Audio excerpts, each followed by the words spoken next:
India रंग बिरंगी संस्कृतियों और तरह तरह के जानवरों का देश। एक दिलचस्प बंदर की प्रजाति का भी घर है, ग्रे लंगूर। ये बंदर, जिन्हें वैज्ञानिक रूप से सेमनोपिथेकस कहते हैं, पूरे भारतीय उपमहाद्वीप में आम देखे जाते हैं। हरे भरे जंगलों से लेकर शहरों तक अलग अलग जगहों पर रहने की उनकी क्षमता उनकी मजबूती का सबूत है। पेड़ों पर उनकी ऊंची आवाजें और कलाबाजियां बहुतों के लिए जानी पहचानी है, जो उन्हें भारतीय परिदृश्य का एक अभिन्न अंग बनाती है। ग्रे लंगूर ओल्ड वर्ल्ड मंकी परिवार से हैं। वे मकाक और बबून से करीबी रूप से संबंधित हैं। ये बुद्धिमान जीव जटिल सामाजिक ढांचे और व्यवहार प्रदर्शित करते हैं, जिन्होंने सदियों से प्रकृतिवादियों और शोधकर्ताओं को मोहित किया है। मनुष्यों सहित एक दूसरे के साथ और अन्य प्रजातियों के साथ उनकी बातचीत प्राइमेट इकोलॉजी और विकास में बहुमूल्य जानकारी प्रदान करती है।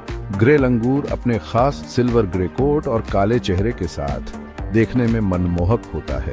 वे मनुष्यों और वन्य जीवों के बीच सह अस्तित्व के प्रतीक हैं, जो अक्सर मंदिरों और गांवों के पास पाए जाते हैं। उनके जीव विज्ञान, व्यवहार और पारिस्थितिक महत्व को समझना हमारे ग्रह को बनाए रखने वाले जीवन के जटिल जाल की सराहना करने के लिए महत्वपूर्ण है। जैसा कि इनके नाम से ही पता चलता है, ग्रे लंगूर मुख्य रूप से भूरे भूरे फर से ढके होते हैं। हालांकि अलग अलग प्रजातियों और यहां तक कि आबादी के भीतर भी रंग में भिन्नता होती है। कुछ लंगूरों के फर में पीलापन या भूरापन अधिक हो सकता है, जबकि अन्य लगभग चांदी जैसे दिखाई दे सकते हैं। रंग में यह भिन्नता अक्सर उम्र, लिंग और भौगोलिक स्थिति जैसे कारकों पर निर्भर करती है। ग्रे लंगूर की सबसे विशिष्ट विशेषताओं में से एक इसकी लंबी काली पूंछ है।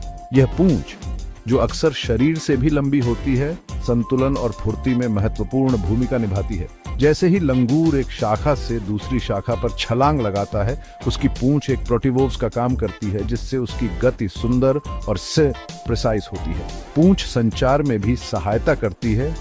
विशिष्ट मुद्राएं और हरकतें अन्य लंगूरों को अलग अलग संदेश देती हैं। एक और उल्लेखनीय विशेषता है लंगूर का काला चेहरा, जो दाढ़ी जैसे फर से घिरा होता है। ये काली त्वचा उनके हल्के रंग के फर से बिल्कुल अलग दिखती है, जिससे उनके चेहरे आसानी से पहचाने जा सकते हैं। हालांकि शिशुओं का रंग अलग होता है। उनके फर चमकीले नारंगी रंग के होते हैं, जो धीरे धीरे बड़े होने पर गहरे होते जाते हैं।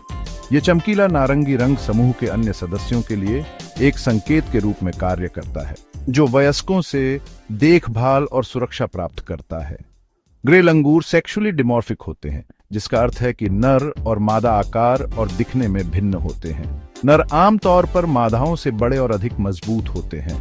उनके दांत भी बड़े होते हैं, जिनका उपयोग प्रदर्शन और अन्य नरों के साथ प्रतिस्पर्धा में किया जाता है। ग्रे लंगूर बहुत ही एडेप्टेबल जानवर होते हैं, जो भारतीय उपमहाद्वीप में कई तरह के हैबिटेट्स में रहते हैं।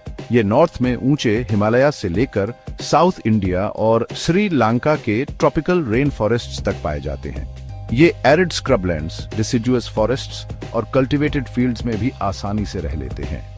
हिमालयाज में ग्रे लैंगर्स 4000 मीटर तक की ऊंचाई पर पाए जाते हैं। यहाँ ये कठोर सर्दियों का सामना करते हैं। लाइकेन, बार्क और कोनिफरस ट्रीज की नीडल्स खाकर अपना गुजारा करते हैं। इन हार्डी प्राइमेट्स ने ठंडे तापमान को सहने के लिए मोटे फर कोट्स डेवलप किए हैं। सबसे ठंडे महीनों में ये गर्मी के लिए एक साथ हडल करते हैं। साउथ में सेंट्रल और साउथ इंडिया के मैदानों और पठारों में ग्रे लैंगर्स कई हैबिटेट्स में रहते हैं। ये अक्सर डिसिडुअस फॉरेस्ट्स में देखे जाते हैं, जहां ये फल, पत्ते और फूल खाते हैं। उनकी एजिलिटी उन्हें फॉरेस्ट कैनोपी में आसानी से नेविगेट करने देती है, जहां ये फूड की तलाश में एक पेड़ से दूसरे पेड़ पर लीप करते हैं। रिमार्केबली, ग्रे लैंगर्स ने अर्बन एनवायरनमेंट्स में भी जीवन एडेप्ट कर लिया है।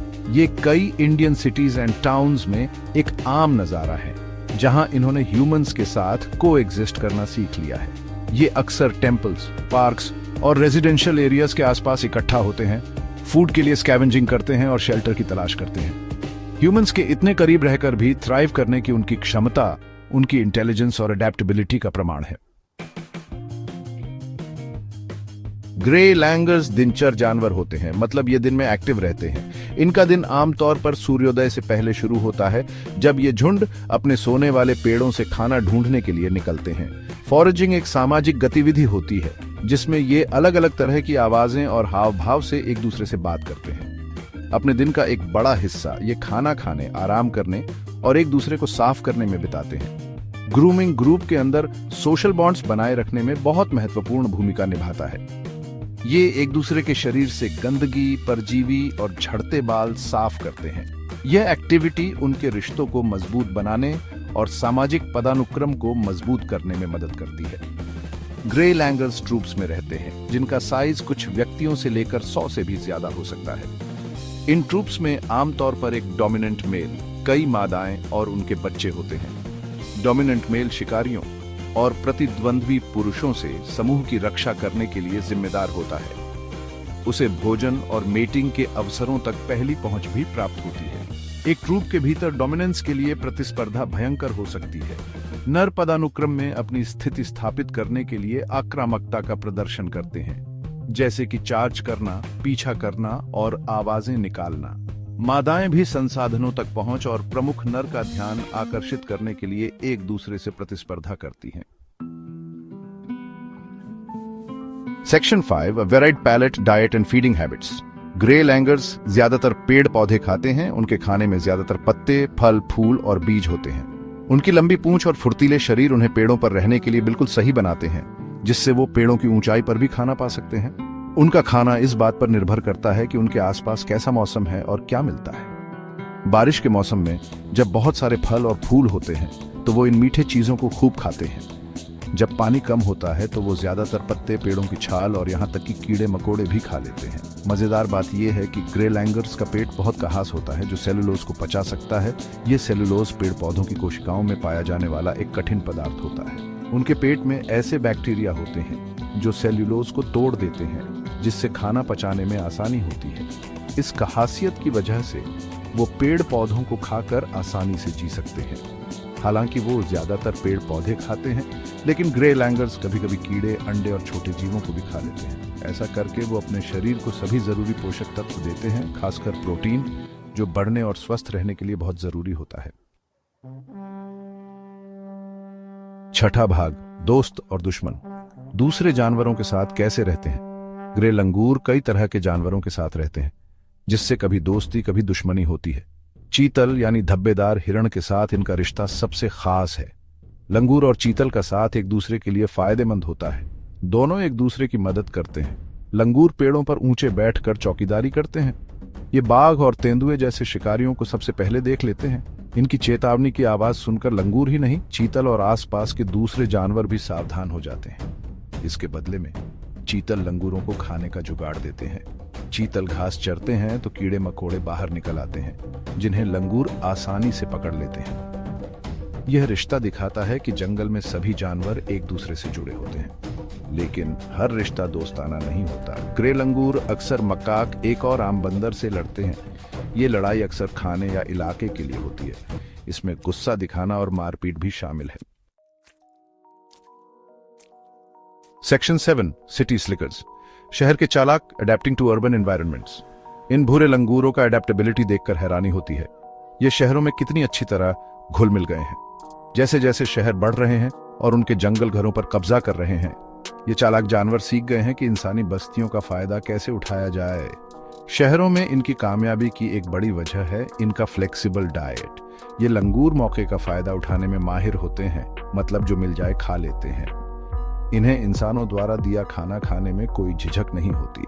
अक्सर ये फल वालों की रेहड़ी पर धावा बोलते, कूड़े के ढेर में खाना ढूंढते और लोगों से सीधे हाथों से खाना लेते देखे जा सकते हैं। शहरों में इन्हें शिकारियों से भी कुछ हद तक सुरक्षा मिल जाती है। जहां जंगल में बाघ और तेंदुए इनके लिए खतरा होते हैं, वहीं शहरों में ये शिकारी नहीं पाए जाते। शिकारियों के कम होने की वजह से शहरों में लंगूरों की आबादी बढ़ रही है, लेकिन शहर में जिंदगी आसान भी नहीं है। ट्रैफिक, प्रदूषण और आवारा कुत्तों से मुठभेड़ इनके लिए काफी खतरनाक है। इसके अलावा शहरों में इनकी मौजूदगी से इंसानों के साथ टकराव भी होता है, खासकर जब ये संपत्ति को नुकसान पहुंचाते हैं या ट्रैफिक में बाधा डालते हैं। सेक्शन 8, खतरों के साये में, प्रीडेटर्स एंड सर्वाइवल। अपनी एडेप्टेबिलिटी और रिसोर्सफुलनेस के बावजूद ग्रे लंगूरों को अपने नेचुरल हैबिटेट्स में कई खतरों का सामना करना पड़ता है।